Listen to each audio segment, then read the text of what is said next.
سلامونه.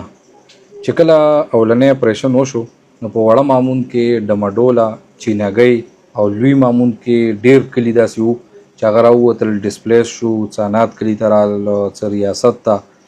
او آس پاس سره خپل خپلوانو کورل، څه پکې بار ته مو وتل. الحمدلله د ټولو تنظیمونو موږ هم پکې وړوکی غونې خپل کوشش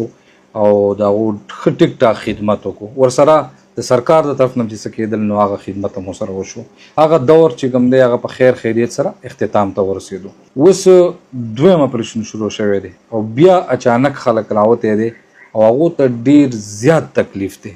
خدای شته هغه شانتې مونږ هم لاس وانهړو او زمونږ سمیت څه تنظیمونه بیا هم لګیا دي، خو څه هغه شانتې لاس وانهړو څنګه چې په اولني اپریشن کې موږ د هغو سره منډه تړله والې وه. په دې کلو کې المازو، چینهګۍ، خرکې، انګا، خړی کمر، شکرو او چارمنګ شریف خانې طرف ته چې کوم کلي دي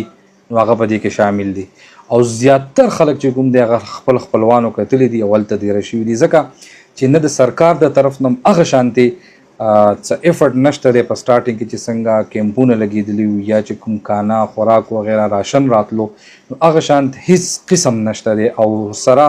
زمونږ چې کوم دا تنظیمونه دي نو د هغو طرف نه هغه شانې سپورټ نشته دی. زما د ویډیو مقصد هم دا دی چې ټول یو شان زمونږ ورونه دي او والله هیڅ فرق پکې موږ ته نه محسوسېږي، که هغه د واړه مامون دي، که هغه د لوی مامون دي، که هغه د چارمنګ دي، که هغه د باجوړ د هرې سیمې څخه خلک چې سخت وي نو زمونږ مثال د یو وجود دی چې په یو ځای باندې سخت وي په ټولو باندې مقه شانې سخت وي. نو زه لحاظه نن دا درخواست کوم چې چاته هم څه مسله وي زما نمبر ټولو خلکو سره ورسره دی، ما سره رابطه هم کوئ. که فرض که یو ځای ته راشن نه رسیږي، که فرض که یو ځای کې کور نه میلاویږي، که فرض که د کرایانو څه مسله وي نو انشاءالله تعالی چې څنګه مخکې خدمت کړی هغه شانتې به خدمت کوو. او بل زما سرکار ته دا درخواست دی چې په کوم ځای کې اپریشن کېږي چې تاسو وایئ چې ضروري دی اپریشن نو بیا خو په کار دا ده چې د هغو د بیک اپ دپاره خو څه سیسټم وکړئ که نه، هغو له خو څه ځای برابر کوي که نه، د هغه د اوسېدو دپاره، د هغو د کانې پینې دپاره، د هغو د سیکیورټي دپاره، د هغو د ګاړو دپاره په کار دا دی چې څه نه څه تنظیم خو یې که نه. داسې خو نه کېږي چې یاره په یو ځای باندې زه ورځم اپریشن کوم او مطلب دا دی چې زما سره څه بیک اپ پلان نه. نو لحاظه زما سرکار ته هم درخواست دی چې هغو دې په دې باندې نظرثاني وکړي او زما سمیت ټول تنظیمونه